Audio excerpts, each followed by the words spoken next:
Alors, deuxième Filiconie pour aujourd'hui, qui est un artiste qui a été exposé par Al Ziman en 1969 dans l'exposition qui s'appelait Live in Your Head, quand les attitudes, When Attitude Become Forms, pardon. Cette pièce, alors il y a toute une série de pièces de Douglas Hubler. Donc Douglas Hubler est un artiste conceptuel extrêmement important qui est mort en 1997. Douglas Hubler est un artiste extrêmement important parce qu'il a fait une série de pièces conceptuelles fortes. Euh, Parmi les séries, donc il y a trois grands types de séries chez Douglas Hubler. Il y a les duration pieces sur le temps, les location pieces sur la question des lieux et des espaces, et les variable pieces sur les systèmes de représentation.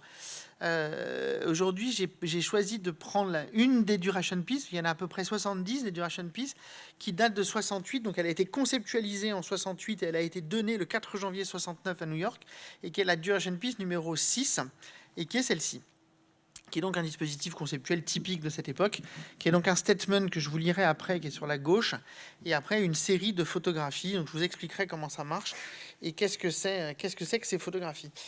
Donc toutes les duration pieces sont constituées de cette manière. C'est donc un protocole qui est toujours très simple chez Douglas Hubler, et qui est un protocole qui repose sur trois énoncés: qu'il faut établir une règle ou une situation.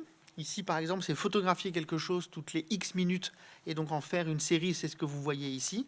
La deuxième chose, c'est qu'il faut considérer que l'action va se dérouler dans un temps qui est restreint et que c'est essentiel. Donc ça peut être quelques minutes, quelques heures, parfois plus. Là, c'était une heure, enfin à peu près une heure. Je vous expliquerai après. Et ensuite de ça, le résultat, comme documentation, c'est un ensemble de traces, c'est ce que vous voyez ici.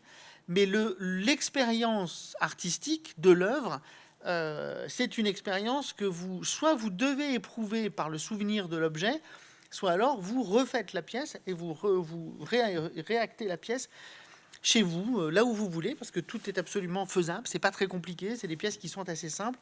Surtout les variable pieces, elles sont, voilà, chacun peut le faire quand il veut et à tout moment.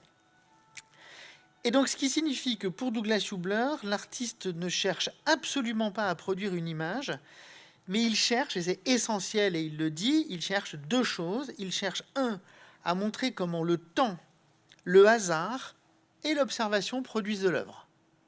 Chez Hubler, c'est ça. C'est le temps, le hasard et l'observation qui sont le matériau qui produit de l'œuvre.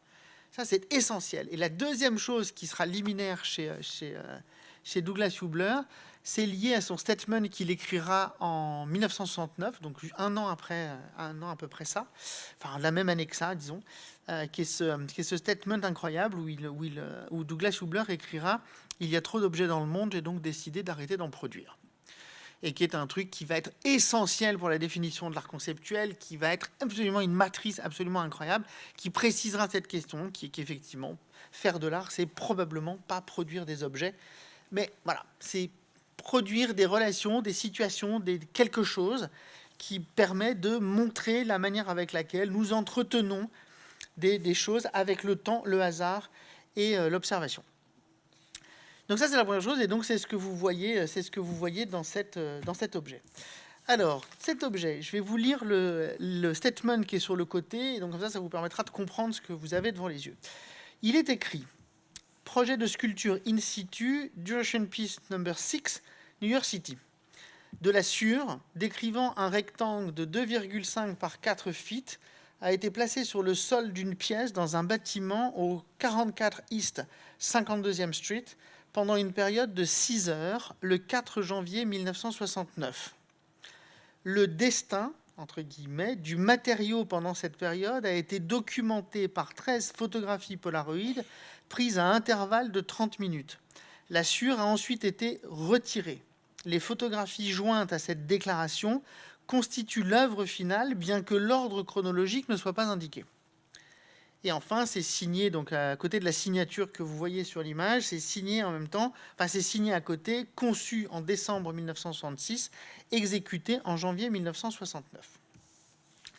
Donc voilà, ça c'est la description de cette pièce, c'est la pièce numéro 6, il y en a d'autres qui fonctionnent avec d'autres choses, donc voilà, donc vous pouvez très bien le faire chez vous, hein. Vous mettez un tas de sûrs sur une surface de 60, enfin sur un rectangle de 75 par 1,20 m.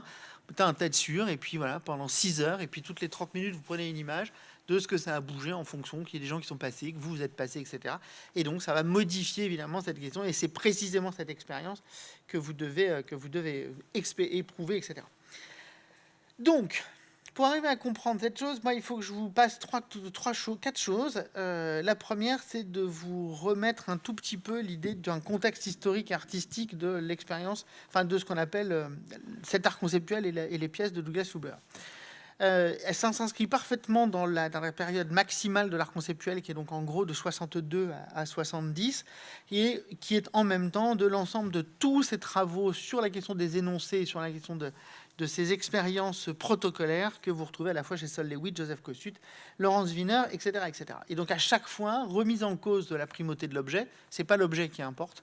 Ce qui importe, c'est que ça va déterminer une expérience, aussi simple soit-elle. Il n'y a rien de spectaculaire qui va vous permettre de redéfinir ou de redessiner une relation que vous entretenez au monde et aux objets. Et c'est précisément ce qui est là. C'est cette matérialité qui existe, c'est la question de la disparition, la question des traces et la question de tout ce que vous allez engager pour arriver à la compréhension de cet objet. Et donc c'est important de le penser. Et l'année d'après, enfin la même année 69, Douglas Huber produira une pièce à peu près la même pour l'exposition d'Harald Zeeman, quand les attitudes deviennent formes. C'est-à-dire que ce qui est l'attitude, la double attitude, c'est à la fois la transformation de ce tas de sûr, et à la fois ce que vous allez tenter d'en conserver ou de produire une trace ou une conservation de ça. C'est ça qui va devenir la formalisation, et c'est ça qui viendra à l'œuvre. La deuxième chose, c'est la question de comprendre la question du principe de cet objet. Le principe est très simple, en tout cas chez Douglas Huber, le principe est très simple. Il est lié, à cette idée qui est extrêmement importante chez Douglas Huber, qui est d'essayer de limiter le plus possible la production d'objets. Tout ce qui n'est pas nécessaire ne doit pas être retenu, et ça ne doit pas être engagé. C'est vraiment ce qui a un minima de nécessaire pour que la pièce puisse être engagée. Et donc il y a deux choses qui vont être minima, qui vont être donc la question de photographier les traces, photographier ces choses-là, et la deuxième chose qui est donc la construction d'un protocole qui permettra l'identification de cet objet, et que vous pouvez avoir soit dans cette manière, vous regardez ce que je vous montre à l'instant, qui est donc la trace de ces images et la trace du protocole, soit alors vous le refaites chez vous, puisqu'il suffit de réénacter l'objet et de le refaire chez vous. Et la conséquence de tout ça, c'est essentiel chez Douglas Huber, c'est de considérer que l'artiste ne doit, si possible, avoir absolument aucun contrôle sur ce qu'il se passe. Voilà. Le seul contrôle qu'il y a, c'est une contrôle sur la question du temps, c'est-à-dire de décider qu'il y a un début, de décider qu'il y a une fin. Le reste, il n'y a pas de contrôle. Il le fera sur tellement d'autres choses, avec des voitures, avec de la sueur, avec toutes sortes de choses, qui est extrêmement important. L'aspect technique, c'est toujours extrêmement simple. Chez Douglas Huber, il y a cette question de produire une documentation qui passe souvent par la photographie, parce que c'est la documentation la plus simple et pour lui la plus économique et la plus scientifique possible, puisque c'est simplement de montrer les éléments de ce qui est donné. Et la deuxième chose, c'est de considérer chez Douglas Huber que, puisqu'il y a un retrait de l'artiste et un retrait de son autorité, l'objet doit être le plus neutre possible, absolument le plus neutre possible, ce qui compte étant évidemment l'énoncé du protocole. Les enjeux théoriques, ça c'est la chose la plus importante, c'est les enjeux théoriques. Et j'en ai 4, et ce sera en guise de pré-conclusion sur cette pièce de Douglas Huber. Premier enjeu théorique à comprendre dans le travail de Douglas Huber, c'est de comprendre, de saisir que chez Huber, mais il y a d'autres artistes qui vont fonctionner sur d'autres choses. Kossuth, par exemple, ce sera sur la question symbolique du langage. D'autres, ce sera sur la question de l'épuisement du geste, par exemple chez Sol Lewitt, etc. Chez Kossuth, c'est la question du temps. Le temps est un matériau. Voilà, c'est là l'énoncé liminaire de Kossuth. L'œuvre n'existe qu'à partir du moment où vous éprouvez une matérialité, cette matérialité de la durée. La deuxième chose qui est essentielle comme enjeu théorique chez Douglas Huber, c'est de considérer ce qu'on appelle le principe de la dématérialisation. C'est-à-dire c'est ça qui importe le plus, c'est-à-dire qu'il n'y a d'œuvre qu'à partir du moment où elle aura acté le plus possible cette dématérialisation, et qu'à partir du moment où vous avez acté cette dématérialisation, vous êtes en mesure de saisir quelque chose qui est un rapport protocolaire, et qui est le rapport protocolaire le plus simple. Troisième point qui est central dans l'art de Douglas Hubler, c'est la question du hasard. Ce qui veut dire donc que un protocole chez Douglas Hubler, c'est une partie des artistes, mais particulièrement chez Hubler, un protocole fixe des règles, mais des règles de saisie de l'objet, mais ne fixe rien qui viendrait perturber ou modifier ce qui relèverait du hasard ou de la contingence. Et ça, c'est important de le considérer, parce que ça, c'est une des choses qui fait une des grandes forces du travail de Hubler. Ce qui ne sera pas du tout la même chose, par exemple, chez Sol Lewitt, qui essaiera au contraire de rigidifier beaucoup plus la question des protocoles.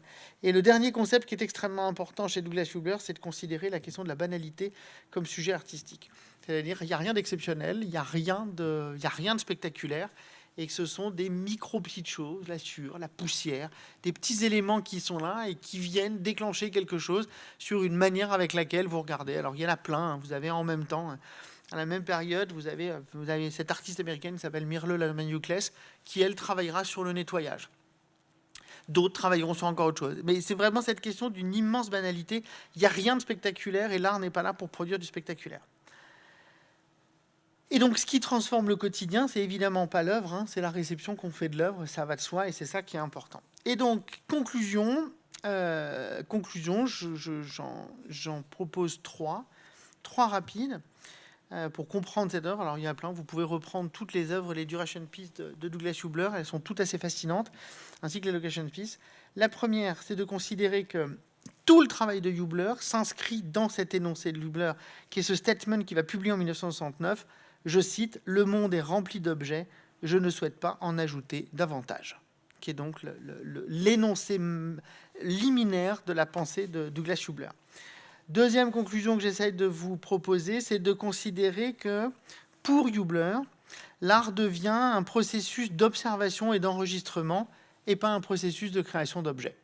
Ça, c'est extrêmement important. Ça va définir toute une partie de la question de la création contemporaine et de la question de la création de l'art conceptuel. C'est extrêmement important. L'art est un processus d'observation et d'enregistrement, mais pas du tout un processus de création d'objets. Et enfin, dernière question qui est essentielle chez Hubler, il y a plein d'objets chez Hubler qui vont le dire, c'est de considérer que l'art puisse produire éventuellement une influence sur les pratiques vernaculaires, sur les pratiques communes, sur les pratiques collectives, et que tous ces objets soient en mesure de venir s'immiscer en permanence, puisqu'ils n'ont rien de spectaculaire, puisqu'ils ne sont pas compliqués, puisqu'ils ne demandent pas des dispositifs néants, qui puissent venir s'immiscer dans l'ensemble des dispositifs de ce qu'est la vie matérielle et la vie quotidienne. Et ça, c'est important de le comprendre, parce que c'est un travail chez Mel Bochner, ce sera la même chose. C'est vraiment de considérer que ces objets sont à la fois des objets de documentation, si vous voulez avoir des objets de documentation, il le fera, il répondra de la même manière avec une autre location piece en 1970 dans la grande boîte sur Artist and Photograph, où il produira cette chose. Ça, soit vous en faites un objet parce que vous avez besoin d'avoir un rapport à la documentation, soit alors vous éprouvez vous-même ces dispositifs et ces protocoles. Et c'est quand même ça qui est extrêmement important, de considérer qu'il y a à la fois cette question de ne pas ajouter d'objets, cette question de considérer que c'est l'observation qui constitue l'œuvre, et la question de considérer que tout ça doit entretenir des liens avec le vivant et le vernaculaire. Voilà pour Douglas Hubler.